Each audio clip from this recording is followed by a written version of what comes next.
Baik, Assalamualaikum warahmatullahi wabarakatuh. Halo semuanya.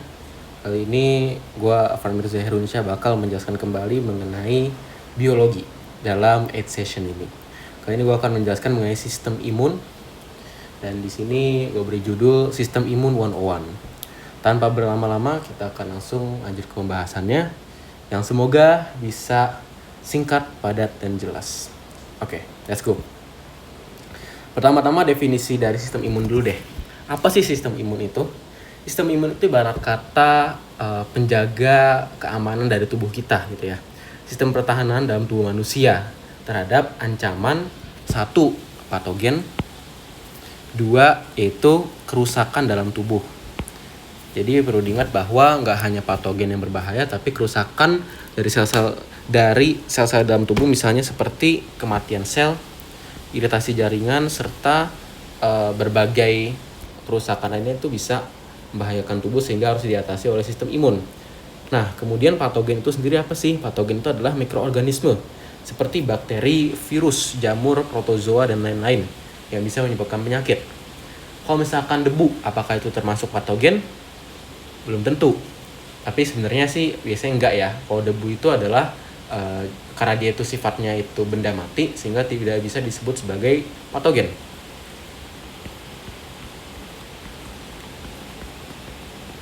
Tapi debu itu kan bikin alergi ya. Iya, dia bikin alergi, bikin reaksi yang bisa membahayakan tubuh, cuman karena dia bukan mikroorganisme sehingga dia tidak bisa disebut sebagai patogen. Kemudian, nah ini kita masuk ke apa aja sih lapisan dari pertahanan tubuh atau lapisan dari bagaimana tubuh itu melawan gangguan dari luar. Yang pertama itu ada kekebalan bawaan. Nah, di sini tuh udah ada diagramnya sebelah sini. Jadi, kita lihat dulu diagramnya secara singkat. Ada 2 blok utama, blok innate immunity sama blok adaptive immunity, atau kekebalan bawaan yang atas dan juga yang bawah itu kekebalan adaptif. Nah, kekebalan bawaan itu sendiri terdiri atas 2 jenis, yaitu barrier defense atau pertahanan luar, terdiri dari skin, kulit, membran mukosa, mucous membran, dan secretion. Jadi intinya itu adalah lapisan pertahanan yang sifatnya itu memblokade masuknya patogen dari luar. Itu ya kulit. Terus mucous membran itu artinya lendir-lendir pada rongga dalam tubuh, misalnya ingus, air ludah, serta mucous membran, lendir-lendir yang ada pada rongga pencernaan dan pernapasan. Setelah secretion itu tadi lendir-lendir itu juga sama. Dan kemudian internal defense itu adalah sistem pertahanan yang bertujuan untuk mengeliminasi secara tidak spesifik. Jadi ini adalah sel-sel dan juga berbagai sistem respon inflamatoris gitu ya, atau berbagai molekul yang fungsinya untuk mengeliminasi patogen, tapi tidak melihat patogen itu jenisnya apa, apakah dia virus, bakteri, jamur, atau sebagainya. Jadi dia cuman, oh ini patogen, gue tahu dia patogen maka harus gue eliminasi. Itu prinsip dari internal defense atau sistem imun yang bawaan namun yang internal. Kemudian selanjutnya ada yang kekebalan adaptif. Itu dibagi 2, humoral bukan karena dia lucu, dan juga sistem imun yang responsnya dimediasi atau diperantarai oleh sel. Nah, untuk yang humoral sendiri itu artinya adalah dia itu lewat perantara antibodi. Humoral itu hampir sama aja dengan antibodi. Nah, humoral sendiri kan definisinya adalah dia melalui cairan gitu ya, melalui cairan yaitu darah utamanya. Nah, antibodi ini nanti akan beredar di dalam darah dan nanti akan bersifat melawan patogen. Nanti akan kita jelaskan. Nah, ini humoral itu utamanya dilakukan oleh limfosit B. Kemudian untuk yang respons di perantarai sel, kekebalan adaptif yang responsnya di perantarai sel itu dilakukan utama oleh limfosit T. Gitu ya. Nah, sistem kekebalan adaptif ini perlu ditekankan lagi, sifatnya itu spesifik. Dia itu nanti akan mengenali yang namanya antigen, yaitu bagian tertentu dari patogen yang dikenali oleh sel-sel imun. Nah, ibarat kata kalau misalkan tadi sistem kekebalan bawaan itu nggak mengenali si antigen ini, tapi kalau sistem imun adaptif dia mengenali ini, antigen. Oke, next. Oh ya, sebelum next, perlu kita ketahui juga kalau sistem imun yang adaptif dia itu responnya lambat. Sementara yang innate dia itu sistem responnya lebih cepat. Nah, kita lihat di sini ada beberapa penyusun dari sistem imun. Nanti akan ada berupa sistem darah sama sistem limfatik. Kita ke sistem darah dulu. Sistem darah itu ada ada 3 utamanya yang berperan di sini, yaitu red blood cells atau sel darah merah.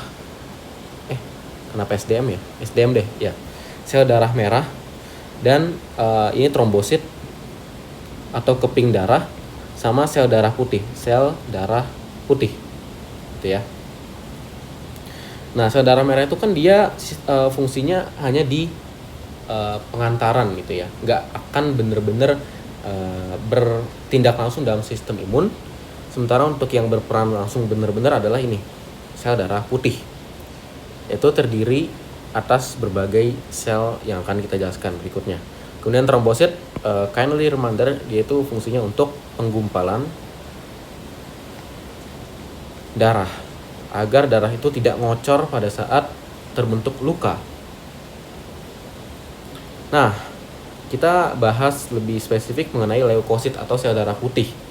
Leukosit sendiri itu umumnya dibagi menjadi 2, granulosit sama agranulosit. Kenapa dibagi seperti ini? Karena ini adalah penampakan atau wujud dari sel-sel darah putih di bawah mikroskop.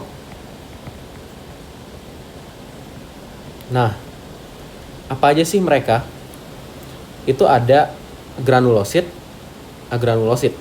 Granulosit itu gampangnya dia punya granula, atau dia itu granula ini tuh kayak bintik-bintik gitu ya, yang isinya adalah protein yang berfungsi untuk berbagai sistem dari si leukosit itu sendiri.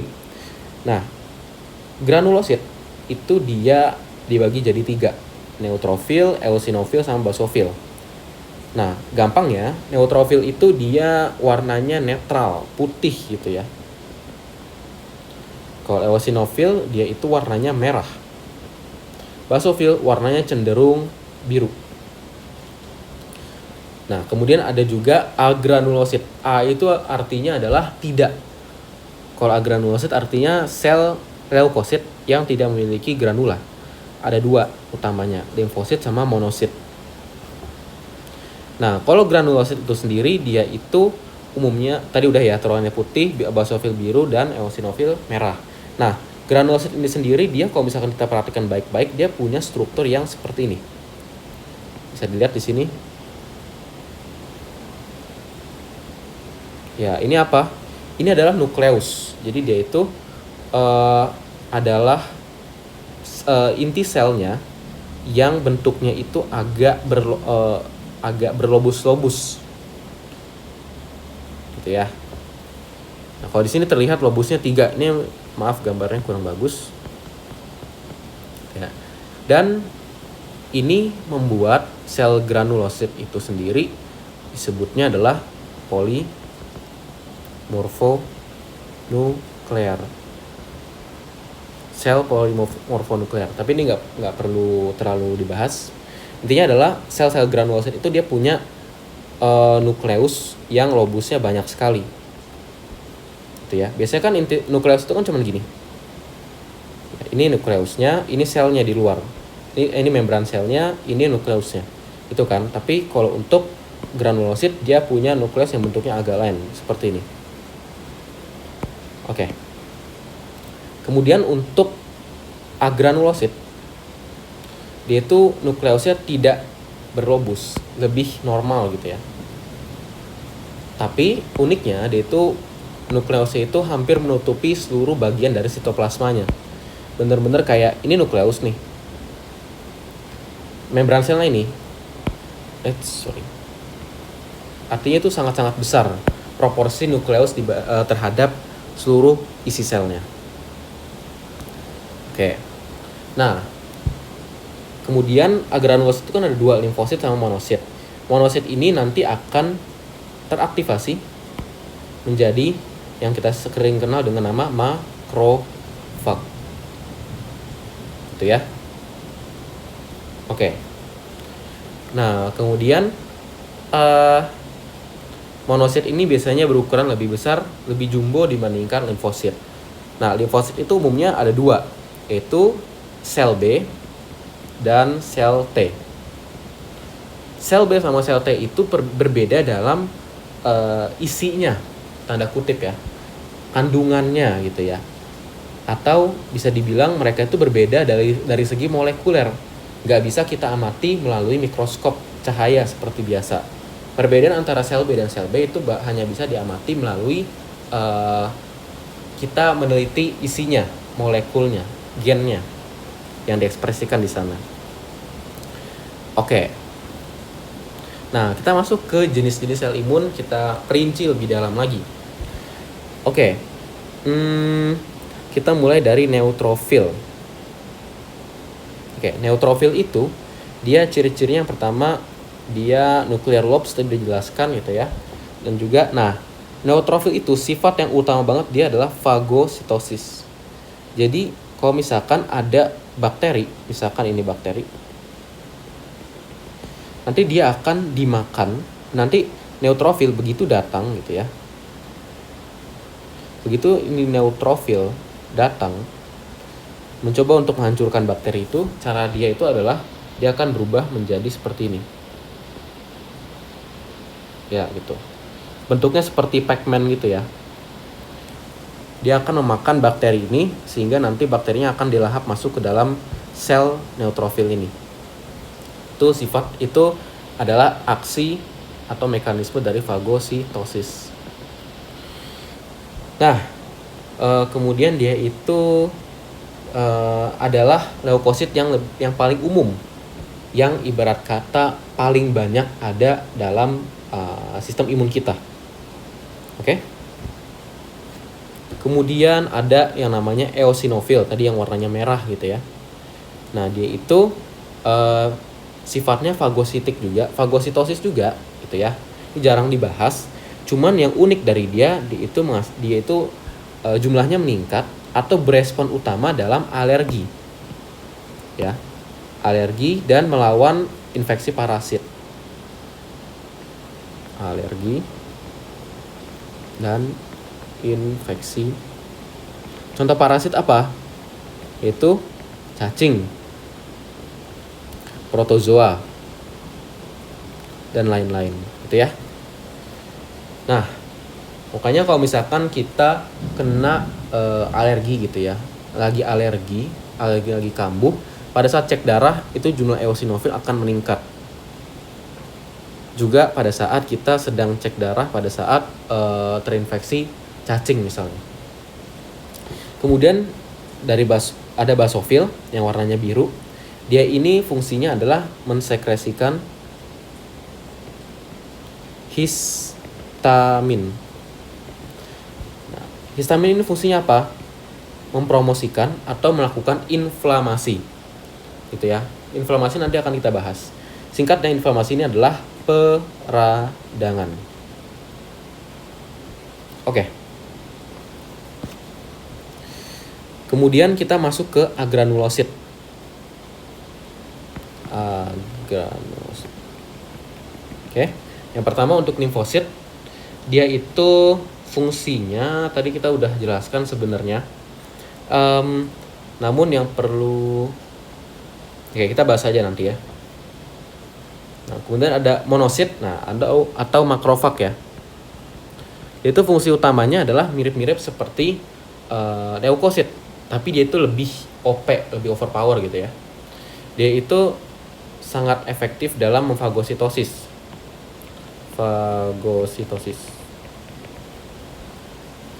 Dan juga dia itu bisa berperan sebagai APC. Nanti akan kita jelaskan mengenai APC. Nah,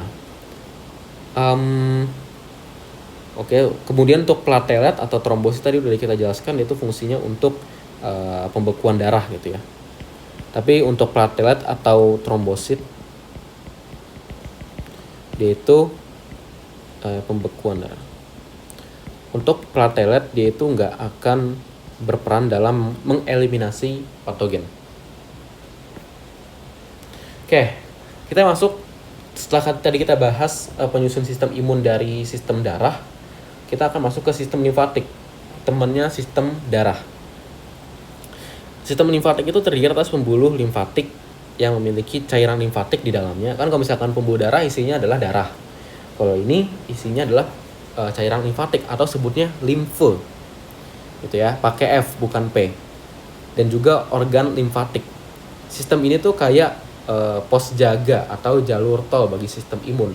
Jadi kalau misalkan kita zoom in di sini, yang merah ini adalah pembuluh darah, gitu ya. Nanti pembuluh darah ini kan banyak panjang gitu ya. Nanti di sebelah pembuluh darah itu seringkali terdapat yang namanya pembuluh limfatik, lymphatic vessel. Lymphatic vessel ini nanti akan berfungsi sebagai tempat bagi para leukosit. Ini leukosit. Untuk leukosit ini kemudian bisa masuk dari interstitial fluid di dalam jaringan darah, di dalam jaringan tubuh, masuk ke dalam sini, ke dalam pembuluh limfatik dan bertransportasi, bersirkulasi ke seluruh tubuh, gitu ya. Jadi kalau misalkan leukosit itu mau bergerak dari misalnya, misalkan di sini dari lengan atas gitu ya, dari lengan atas misalkan dari sini, kemudian dia mau bergerak ke arah saluran pencernaan, dia bisa lewatin lymphatic vessel atau pembuluh limfatik ini berjalan gitu ya, akhirnya sampai di sini gitu. Nah, selain sebagai jalur tol atau pos jaga, nah pos jaganya di mana? Pos jaganya itu adalah di sini. Kalian lihat gak yang kayak mana ya?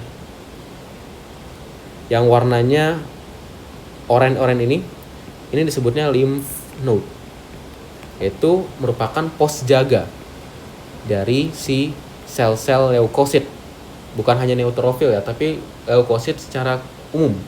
Itu nanti dia bisa menetap di situ, dan juga berkoordinasi, saling mengaktifkan satu sama lain untuk kemudian melakukan respon imun, gitu ya. Jadi kalau lymph node atau nodus limfa gitu ya, nodus limfa fungsinya sebagai pos jaga, kalau lymphatic vessel atau pembuluh limfatik fungsinya sebagai jalan tolnya, gitu ya. Untuk nanti kemudian dari lymphatic vessel ini bisa bergerak ke pembuluh darah. Nah, kemudian selain itu lymphatic vessel atau pembuluh limfatik ini bisa berfungsi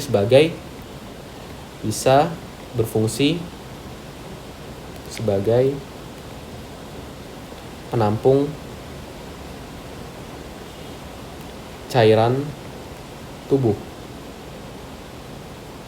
Jadi kalau misalkan nanti ada cairan tubuh dari pembuluh darah ini yang lepas ke jaringan gitu ya, bocor gitu ya, nanti bisa dikembalikan, ditangkap sama si pembuluh limfatik ini gitu. Sehingga kalau misalkan ada kasus orang bengkak, itu bisa jadi pembuluh limfatiknya terhambat fungsinya. Nah, organ limfatik utama pada manusia itu adalah sumsum tulang dan juga timus. Di manakah dia? Kalau sumsum tulang itu biasanya banyak sekali. Bukan sumsum tulang belakang ya. Kalau sumsum tulang belakang itu saraf. Tapi sumsum tulang ini fungsinya adalah untuk memproduksi sel darah. Ya. Nah, kemudian timus itu juga utama. Nah, kalau misalnya kita balik kepada ini, sel B dan sel T, limfosit T atau sel T itu dia limfosit B dulu. Limfosit B itu dia diproduksi dan dimatangkan di bone marrow atau sumsum tulang. Kalau limfosit T atau sel T dimatangkan di timus. Tapi mereka kedua diproduksi di mana? Mereka berdua sama-sama diproduksi di sumsum tulang.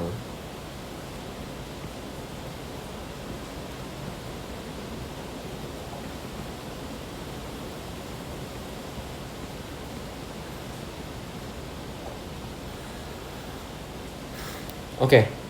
Namun kalau untuk limfosit T sendiri dia dipindahkan melalui aliran darah ke timus. Oke. Nah, kemudian ada organ limfatik sekunder, ini cukup tahu aja. Itu ada yang sering kita kenal gitu ya, sering kita tahu. Itu ada adenoid sama tonsil atau amandel kita sering dengarnya. Serta ada juga yang namanya spleen atau limpa. Gitu ya. Itu limpa itu termasuk dalam sistem limfatik. Next. Oke, penerapan dari apa yang kita tahu mengenai sel imun itu apa? Yang pertama itu tentang inflamasi. Jadi, kalau misalkan kita ketusuk jangan paku deh, serem banget. Misalkan kita ketusuk kayu gitu ya, seperti di sini. Kan kayu itu memiliki banyak sekali patogen gitu ya. Di sini patogen yang warnanya itu hijau itu akan masuk ke dalam jaringan tubuh. Kemudian apa yang pertama kali dilakukan oleh sel imun itu adalah di sini sistem imun bawaan yang bereaksi. Sistem imun bawaan. Itu apa? Makrofag utamanya. Itu ya. Makrofag ini nanti akan langsung beraksi ke tempat terjadinya luka, kemudian akan langsung memfagositosis patogen yang masuk ke dalam. Setelah itu makrofag ini juga akan melepaskan signaling molecules. Molekul-molekul sinyal yang akan menginfokan dan mengaktifkan sel-sel lain, sel-sel imun lain. Gitu ya. Juga di sini ada sel mast atau sel tiang. Fungsinya apa? Dia melepaskan molekul sinyal juga yang tujuannya adalah untuk melebarkan pembuluh darah. Nah, tadi kan makrofag itu melepaskan molekul sinyal. Nah, molekul sinyal ini akan mengundang sel-sel leukosit lain, misalnya neutrofil, limfosit, eosinofil, dan lain sebagainya untuk datang ke TKP-nya inflamasi. Sehingga nanti mereka akan memakan patogen ini dengan lebih intens. Dan akhirnya patogen ini bisa dieliminasi dengan lebih baik dibandingkan kalau makrofag doang yang kerja. Nah, kenapa mereka bisa datang dengan lebih cepat? Salah satunya adalah karena adanya pelebaran pembuluh darah. Jadi kan pembuluh darah kan cuma segini lebarnya. Tapi kemudian setelah ada molekul dari sel tiang atau sel mast, itu dia nanti akan melebar. Gitu. Sehingga mempersilahkan sel-sel darah putih atau leukosit lain tuh untuk lebih cepat masuk ke daerah inflamasi. Nah, tadi sel mast itu dia sama basofil sama-sama melepaskan histamin. Kan tadi kan udah dijelaskan sebelumnya ya. Histamin itu fungsinya yang untuk melebarkan dan meningkatkan permeabilitas pembuluh kapiler. Permeabilitas ini artinya adalah pembuluh kapiler itu lebih tembus, lebih gampang untuk dilewatin oleh sel-sel leukosit. Sehingga leukosit itu lebih gampang untuk masuk ke dalam daerah infeksi. Kemudian ini monosit berubah menjadi makrofag, tadi udah ada sebelumnya ya, makrofag gitu ya. Lalu melakukan fagositosis terhadap patogen. Tadi memakan patogen, fagositosis patogen yang ada di sini. Yang di sini ya. Nah, kemudian dia bisa memberikan molekul sinyal seperti namanya interleukin yang akan mengaktifkan dan merekrut sel-sel imun untuk datang ke TKP inflamasi, ini dijelaskan sebelumnya. Dan kemudian sel-sel APC, nanti akan kita jelaskan. APC itu singkatan dari antigen presenting cells. Itu terdiri dari 3 buah sel utama, sel B, sel makrofag, serta sel dendritik. Nah, nanti APC ini akan memfagositosis patogen seperti tadi misalnya makrofag gitu ya. Makrofag memfagositosis patogen, kemudian diproses antigennya. Tadi ya, sebagian dari patogen ini diproses gitu ya. Beberapa bagian dari tubuh si patogen ini diproses, kemudian diserahkan atau direpresentasikan kepada sel B dan sel T. Untuk kemudian sel B dan sel T ini mengenali antigen itu, kemudian sistem imun adaptif akan dimulai. Nah, ini prosesnya nanti akan ada gambarnya. Oke, nah ini kita ke sini dulu. Oke, ini sel APC contohnya adalah ini sel dendritik gitu ya. Tapi anggap aja ini sel APC, sel antigen presenting cells, gitu ya. Sel APC ini nanti akan memakan patogen, ini fagositosis, dan kemudian nanti antigen fragmen dari antigen itu akan dimasukkan ke dalam, diproses, dan kemudian akan ditampilkan, gitu ya. Untuk kemudian setelah ditampilkan ini akan dikenali oleh helper T cell, sel T helper, dan nanti akan dilanjutkan proses imun adaptif.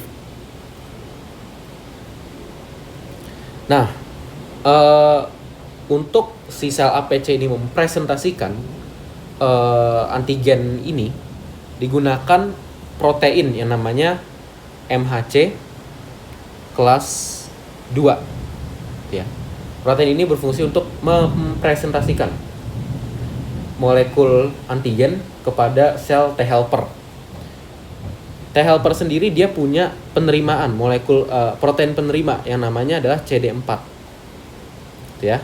Jadi singkatnya MHC kelas 2 itu akan tukeran gitu ya, tukeran sama yang gini deh, gini sama CD4+, pasangan gitu ya, CD4. Ini oleh sel APC, ini oleh sel T helper, gitu ya. Ini antigen, akan saling mengenali antigen. Kemudian ternyata sel-sel yang terinfeksi patogen sendiri dapat mempresentasikan antigen yang ia terima, ia proses ke sel T juga. Nah, ini dia. Jadi kan patogennya masuk ke dalam sel inang. Ini host cell tuh sel inang atau sel yang terinfeksi. Sel terinfeksi. Nanti sel yang terinfeksi ini bisa mempresentasikan MHC kelas 1 kepada sel T sitotoksik. Oke. Jadi C kelas 1 dari sel T sitotoksik tukeran mengenali antigen, mempresentasikan antigen ke sel sel terinfeksi T sitotoksik. Oke. Ini CD8. Nah, sel T sitotoksik nanti setelah dia menerima antigen akan diapain? Akan dibunuh. Gitu ya. Ini akan nanti dibunuh. Sel yang terinfeksi ini setelah dia merepresentasikan antigennya kepada sel T sitotoksik akan langsung dibunuh di tempat. Sebenarnya kayak dihianati ya. Dia udah baik-baik memberikan antigen ke sel T sitotoksik, tapi malah dia juga yang dibunuh gitu ya. Kenapa dibunuh? Karena kalau misalkan dia nggak dibunuh, sel terinfeksi ini bisa menginfeksi sel-sel lainnya. Ibarat kata zombie gitu ya. Jadi asalkan zombie itu bisa dikenalin sama yang baik gitu ya, sama seorang yang punya senjata, nanti zombinya langsung dibunuh di tempat, dan kemudian zombie itu akan dikenali bahwa itu ada zombie gitu ya. Oke, next. Nah, kemudian di sistem imun bawaan ini juga ada yang namanya interferon. Interferon ini intinya adalah gampangnya dia itu ketika ada sel host atau sel inang terinfeksi virus, kemudian virusnya akan bereplikasi di dalam, nanti si sel inang ini akan menghasilkan interferon, mengeluarkan interferon untuk menginfokan kepada sel-sel di sebelahnya ya. Ini sel beda, ini sel, misalkan ini sel A, ini sel B gitu ya. Nanti sel B ini akan memblokir virus tersebut ketika dia sudah masuk ke dalam selnya sendiri, selnya B. Oh bukan, ini jangan sel B nih, nanti bingung. Ini sel X, sel Y, sel Y. Jadi ketika sel X memberikan interferon pada sel Y ini akan memproduksi enzim antivirus. Sehingga kalau misalkan virus itu menyerang sel Y ini, nanti dia udah siap-siap dengan enzim itu. Sehingga begitu virusnya masuk, langsung diblokir virusnya. Langsung dihambat replikasinya atau pembelahan diri si virus ini. Gitu. Jadi ya gampangnya interferon itu adalah sinyal, molekul sinyal yang berfungsi dalam melawan virus, gitu ya.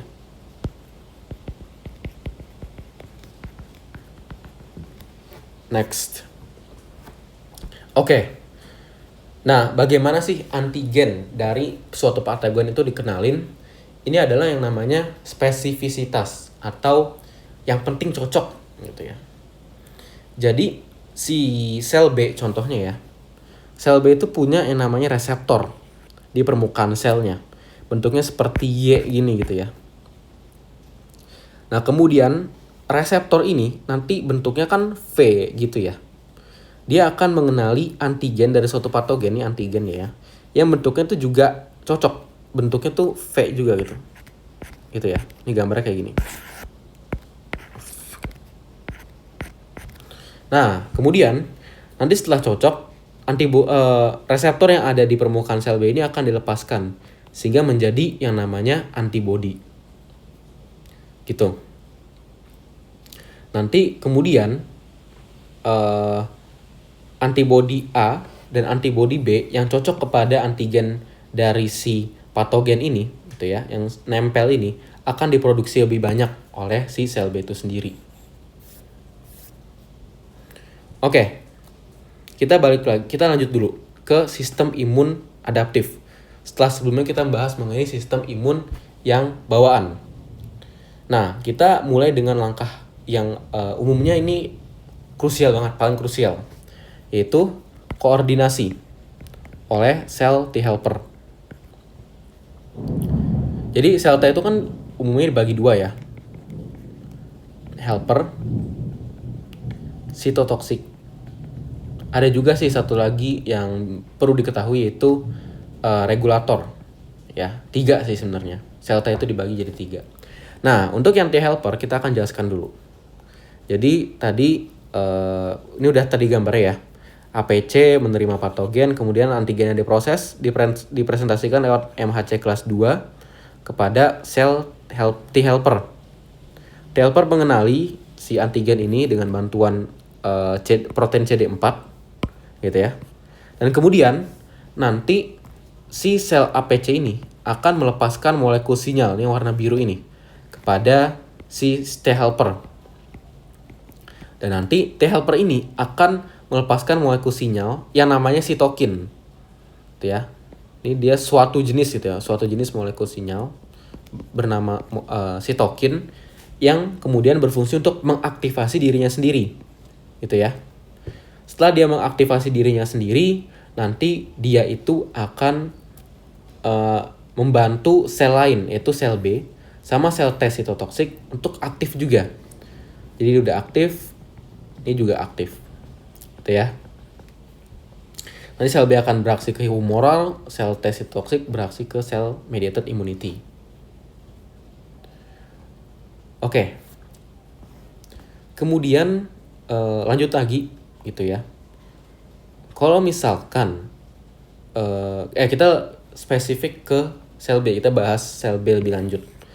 Nanti ketika sel T helper yang aktif itu bertemu dengan sel B gitu ya, yang punya kecocokan reseptornya dengan si patogen ini gitu ya. nanti dia akan berinteraksi di sini.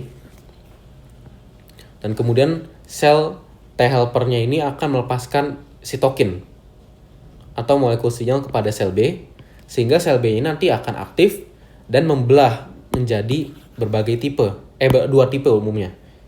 Tapi ini jadi banyak banget jumlahnya, jadi nggak hanya 3, tapi bisa ratusan, ribuan, jutaan gitu ya. Nah, sel B itu ada 2 tipe, yang memori sama yang plasma.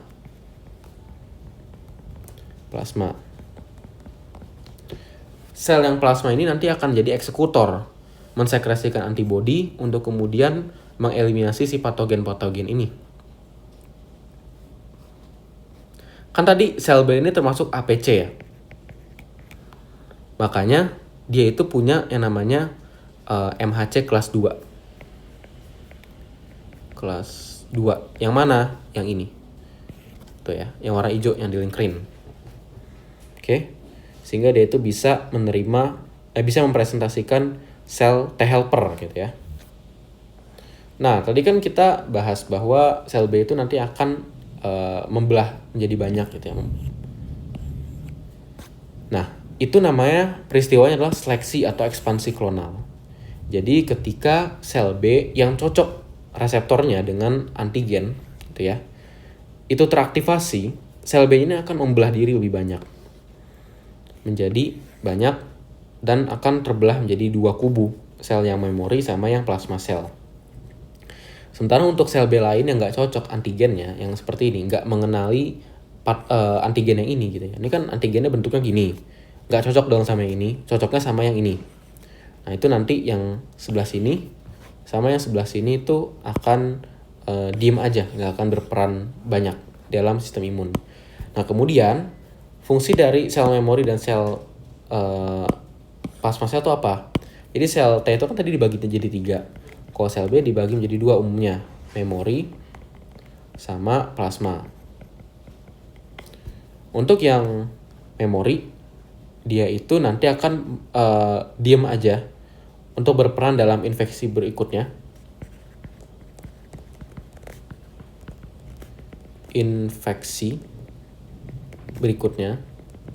Lo jangan infeksi deh, kita bilang aja dia serangan.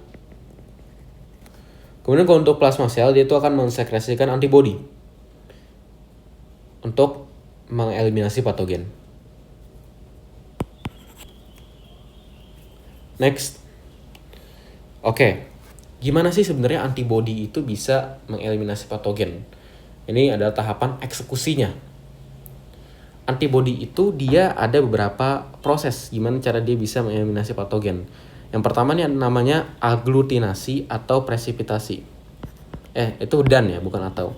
Aglutinasi dan presipitasi. Ini berat kata scene Mr. Incredible yang dia itu diserang, dia itu ditembakin balon-balon warna hitam. Kemudian dia itu jadi nggak bisa bergerak gitu ya, dan akhirnya tepar gitu. Jadi ibarat kata patogen tuh digituin sama antibodi. Itu akan, ini kan antibodi nih yang ini bentuknya seperti ini. Ya, nanti dia akan berikatan dengan antigen pada patogen dan kemudian nanti akan banyak gitu ya, saling berikatan satu sama lain dan akhirnya nanti akan menghambat pergerakan si patogen ini. Dan yang kemudian ada juga namanya opsonisasi. Itu apa? Opsonisasi. Oke. Itu fungsinya adalah nanti si antibodinya ini bisa berikatan dengan patogen dan itu bagaikan flagship, dikasih penanda gitu ya. Antibodi ini menjadi suatu penanda bagi fagosit atau misalnya leukosit dan juga makrofag untuk lebih intens dalam memfagositosis atau memakan bakteri atau patogen yang ditandai oleh si antibodi ini. Gitu. Kemudian ada juga fungsi yaitu mengaktifasi sistem komplement. Jadi gampangnya antibodi ini akan berikatan dengan antigennya patogen. Kemudian nanti ada yang namanya komplement system, protein komplement, yang mana nanti dia itu akan membolongi si bakterinya gitu ya. Kemudian bolongan ini akan membuat cairan di dalam sel bakteri ini luber keluar, sehingga dia akan mengalami lisis. Jadi ibarat kata kita punya pipa paralon, isinya air lagi ngalir gitu, lagi ngocor. Terus kita bolongin di tengah. Apa yang terjadi? Ya udah bocor keluar gitu kan airnya. Gitu, gampang gitu aja. Untuk sistem komplement ini. Kemudian ada yang terakhir itu adalah antibody ini bisa menstimulasi natural killer cell. Jadi ini ada antibody mengikat suatu patogen gitu ya. Dan kemudian nanti natural killer cell, nah ini adalah beda lagi nih. Natural killer cell ini adalah sel imun bawaan yang fungsinya mirip sel T sitotoksik tapi tidak spesifik mengenali patogen gitu. Fungsinya kurang lebih sama, menghancurkan patogen ini, tapi caranya adalah dia kasih molekul-molekul yang warnanya hijau ini gitu ya, yang mana molekul ini bisa menghancurkan si bakterinya ini atau patogen ini gitu.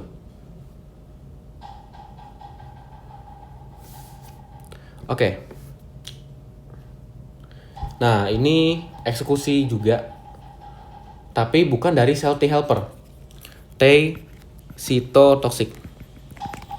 Jadi sel T sitotoksik nanti akan mengenali antigen yang dipresentasikan oleh sel terinfeksi. Ini sel terinfeksi ya.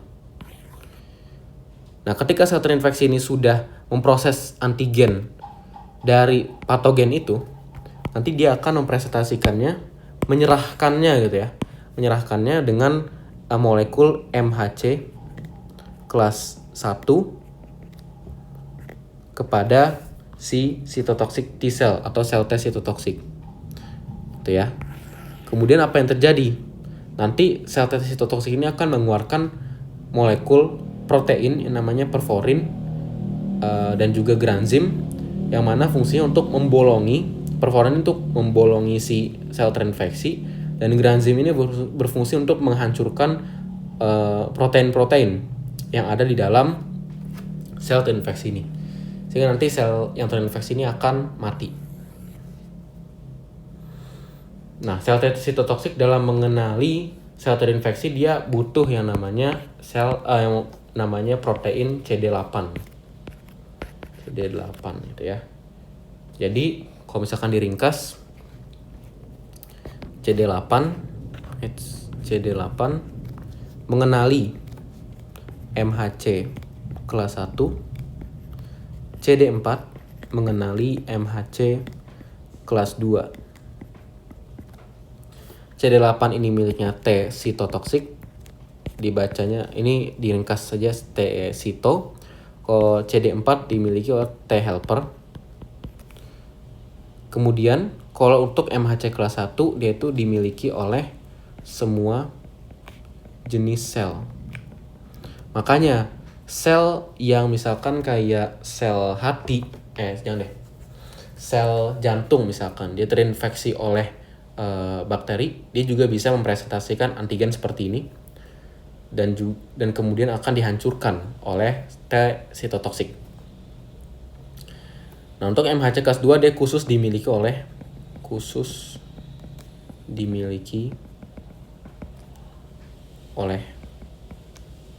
APC, antigen presenting cell, yang tadi kita udah bahas.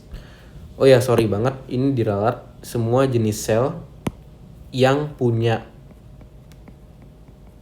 nukleus itu akan memiliki MHC kelas 1. Itu ya. Oke, itu next aja. Kita next aja. Oke, kita akan bahas nih garis besar dari respons imun adaptif. Jadi ini ya kita bahas secara umum, setelah tadi kita bahas secara satu persatu. Jadi yang pertama, antigen itu akan pertama datang ke dalam tubuh, gitu. Exposure gitu ya, datang ke dalam tubuh. Nanti antigen ini akan diambil oleh APC, antigen presenting cell, dan APC nanti akan mengaktifkan si sel T helper. Sel T helper kemudian akan mengaktifasi dirinya sendiri. Set gitu ya, mengaktifasi dirinya sendiri. Sehingga ketika dia udah aktif, dia bisa mengaktifkan sel B, mengaktifkan sel T sitotoksik, dan juga mengaktifkan memori T helper atau sel T helper yang memori. Dan kemudian nanti sel B ini juga bisa diaktifasi juga sama antigen, gitu ya. Jadi sel B selain dia diaktifasi sama sel T helper juga bisa diaktifasi sama antigen itu sendiri. Nanti kemudian setelah dia diaktifasi oleh antigen atau T helper, dia bisa membelah menjadi plasma sel plasma, dan juga sel B memori. Sel plasma nanti akan mensekresikan antibodi. Sementara sel B memori nanti akan berperan dalam respon imun yang lain, yang selanjutnya. Dan kita bahas dulu untuk sel T sitotoksik di sini. Sel T sitotoksik nanti akan setelah dia teraktivasi oleh APC atau teraktivasi oleh sel T helper, nantinya dia akan mencari sel terinfeksi untuk dia bunuh, dihancurkan. Setelah itu sel T sitotoksik nanti juga akan dibagi dua. Ini jangan dihapus. Yang sifatnya itu dia aktif atau ya aktif aja, atau efektor disebutnya. Dan juga yang sifatnya memori. Gitu. Sama kalau T helper juga ya. Untuk T helper dia tuh ada yang efektor. Ada juga yang namanya memori. Oke, kalau misalkan nanti ada serangan antigen yang kedua gitu ya, serangan patogen kedua, nanti akan mengaktifkan kembali si T memori, B memori, sama T sitotoksik yang memori. Kenapa harus sama memori? Kenapa nggak dari awal aja gitu diulang? Ibarat kata kalau misalkan kita ketemu misalkan suatu suatu negara ketemu sama suatu kartel gitu ya. Nah, kartel ini pasti begitu dia ditangkap, dipenjara, diinterogasi, pasti sudah ketahuan dong siapa dalangnya, siapa bosnya. Kemudian nanti akan dilakukan investigasi lebih lanjut dan juga dilakukan identifikasi. Gimana cara kita mengenali lebih baik si kartel ini gitu ya.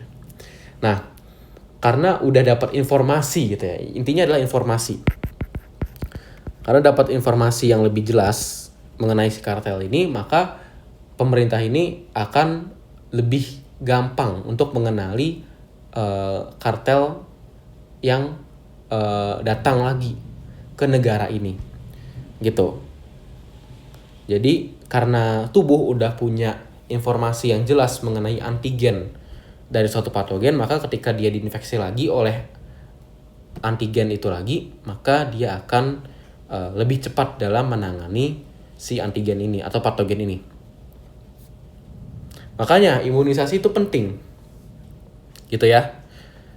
Jadi kenapa kita diberikan sebutannya istilahnya kayak virus dilemahkan atau misalnya bakteri dilemahkan dan lain sebagainya, itu fungsinya adalah untuk memacu si sistem imun adaptif yang tadi kita udah bahas, sel B, sel T, dan kawan-kawan. Sehingga sel imun adaptif ini akan bisa menyimpan memori. Ini adaptif memori. Dan kemudian ketika dia ada antigen yang sama atau patogen yang sama masuk, dia langsung akan mengeliminasinya. Gitu. Oke, ini ada diagram yang umum muncul gitu ya. Jadi kalau misalkan kita pertama kali terekspos oleh antigen, namanya sebut aja antigen A, di hari ke-1 misalnya. Nanti lama-lama antibodi kita akan terbentuk setelah misalnya hari ke-6 gitu ya. Ini hari ke-6 misalnya.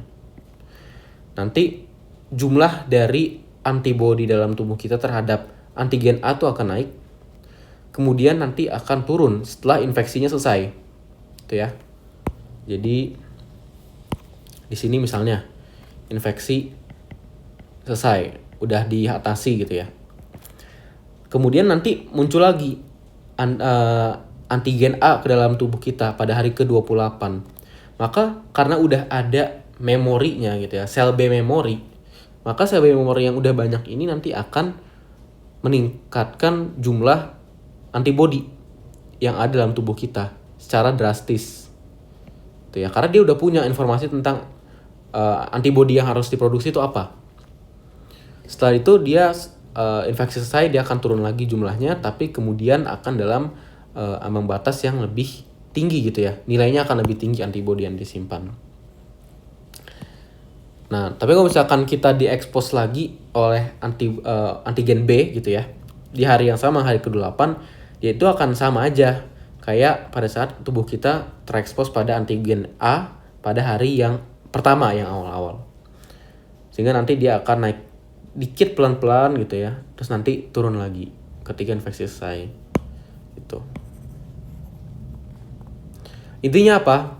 Kalau misalkan antibodi itu lebih banyak dihasilkan, maka infeksi lebih cepat selesai atau bahkan tidak ada. Makanya orang yang habis divaksin terhadap suatu penyakit, kemudian dia terpapar virus misalnya, virus dari penyakit itu, di kemudian hari dia akan lebih kecil kemungkinannya untuk mengalami infeksi. Gitu. Oke, kita bahas kemudian jenis-jenis antibodi. Antibodi itu ada 5 umumnya. IgG, IgM, IgA, IgD, IgE. Ig itu sebutannya apa? Kepanjangannya adalah imunoglobulin. Jadi intinya adalah GMADE gitu ya. Nah, untuk IgG itu adalah jenis imunoglobulin atau antibodi yang paling banyak jumlahnya dalam tubuh manusia. Gitu. Dan aktivitas dari eliminasi patogen paling tinggi. Aktivitas paling bagus gitu ya. Kemudian ada juga namanya IgM. Nah, IgM ini adalah antibodi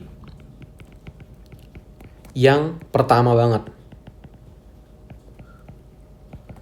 Jadi jadi kalau misalkan ada patogen masuk, langkah yang pertama dilakukan adalah sekresi si IgM ini. Kita ngomongin antibodi aja ya, kita nggak ngomongin sel-sel imun yang lain. Setelah nanti ada IgM, barulah nanti disupport sama IgG itu. Jadi ini ibarat kata yang garda terdepan, ini yang bala bantuannya yang lebih kuat. Untuk si IgG itu lebih kuat. Nah, kemudian ada IgA. IgA itu di mukus. Gitu ya. Dia itu berarti di tempat yang ada lendirnya. Contohnya hidung, tenggorokan, saluran pencernaan, ini kenapa sih semua? Dan lain sebagainya.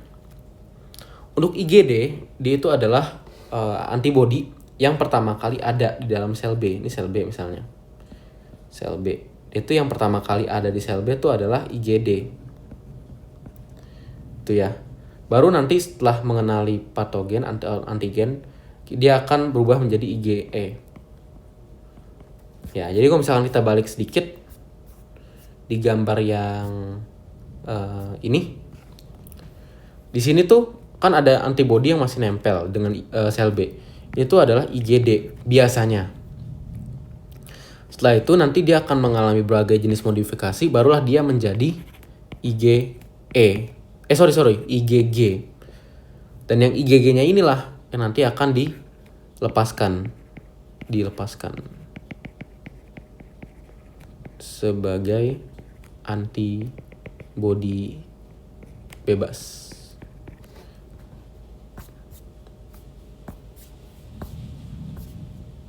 Oke. Nah, kemudian ini kok IgE sih, IgG. Nah, terakhir ada yang namanya IgE. IgE ini fungsinya dalam alergi. Itu. Nah, kalau misalkan kita lihat di sini tuh ada keunikan, di mana IgG itu bentuknya dia tuh cuma Y-nya 1, IgD 1, E juga 1. Tapi kalau IgM dia ada 5 di sini. Kayak snowflakes gitu bentuknya ya. IgA juga dia bentuknya bisa 2. Nah, inilah yang kita bisa sebut kalau misalkan IgM itu membentuk namanya pentamer. Pentamer itu artinya 5. Dimer itu artinya 2. Gitu ya.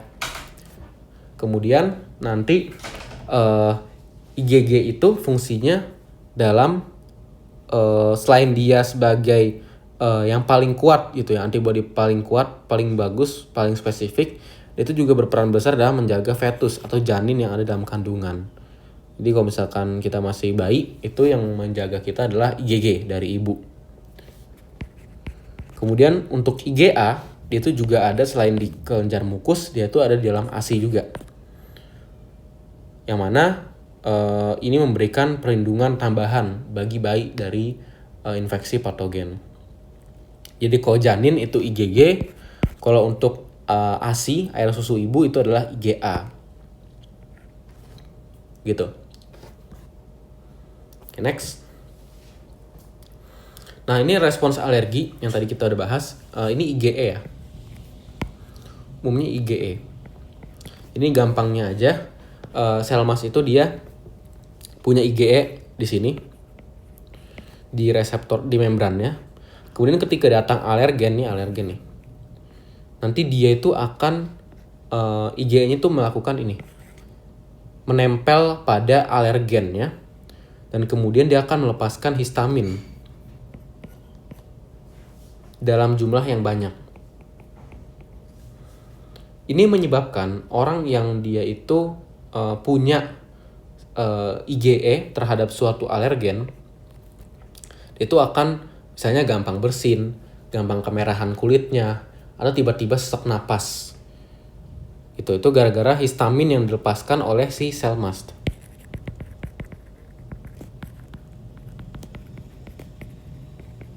Itu ya, memicu reaksi alergi atau sebutannya hipersensitivitasnya ada tulisannya deh.